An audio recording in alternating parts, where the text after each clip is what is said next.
Shalom, selamat pagi Bapak Ibu dan saudara-saudari yang dikasihi Tuhan.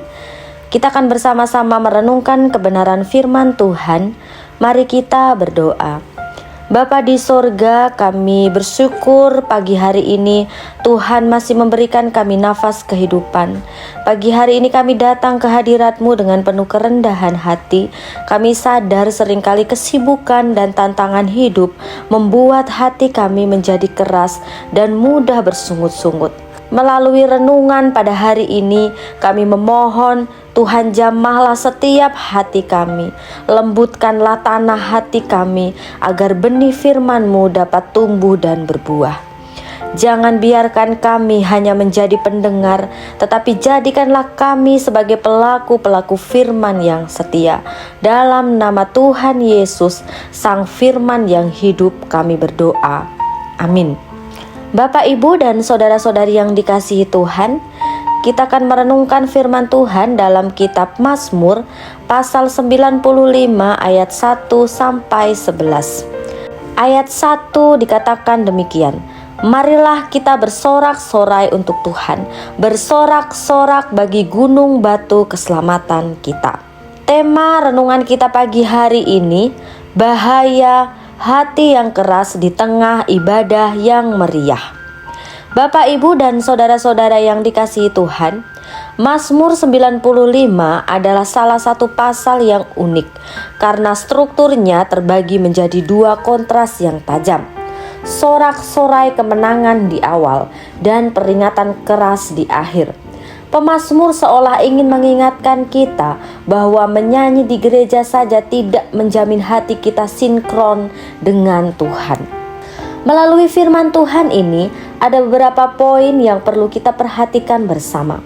Yang pertama, memulai dengan perspektif yang benar dalam ayat 1 sampai 5. Pemazmur mengajak kita untuk bersorak-sorai karena Tuhan adalah gunung batu keselamatan.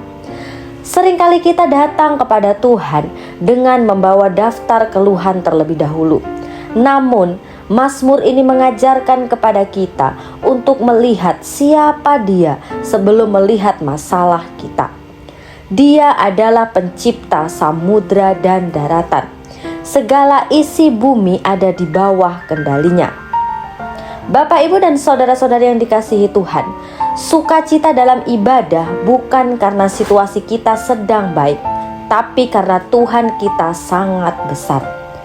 Yang kedua, hubungan yang personal. Ayat 6 sampai 7a. Tuhan bukan sekedar energi alam yang jauh.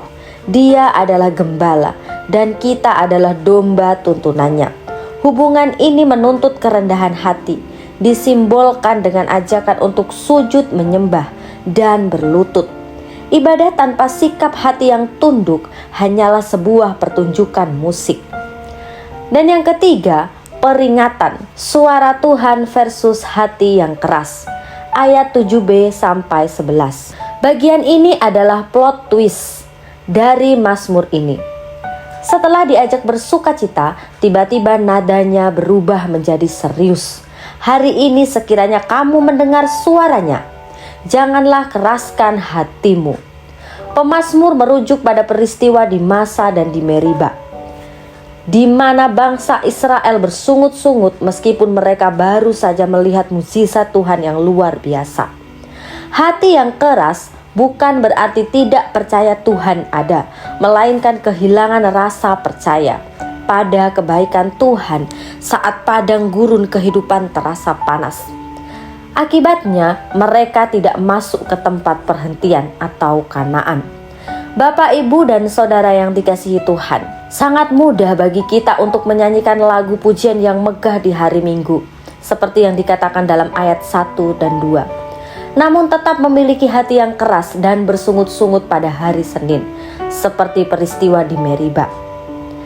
Pertanyaannya bagi kita, apakah saat ini kita sedang mendengar suara Tuhan melalui firman-Nya, atau kita sedang sibuk mengeraskan hati karena rencana kita tidak berjalan sesuai keinginan?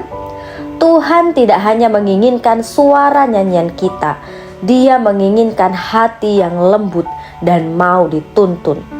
Demikianlah renungan firman Tuhan pagi hari ini. Mari kita berdoa. Tuhan Yesus yang baik, ajar kami untuk tidak hanya memuji-Mu dengan bibir mulut kami, tetapi biarlah kami memiliki hati yang lembut untuk selalu percaya pada tuntunan-Mu. Bahkan saat kami berada di masa-masa sulit sekalipun, berkatilah kami di sepanjang hari ini juga. Biarlah kami terus dapat memancarkan kasih dan kemuliaan-Mu di tengah-tengah dunia ini. Di dalam nama Tuhan Yesus Kristus kami berdoa. Amin. Selamat beraktivitas, Tuhan Yesus Kristus memberkati.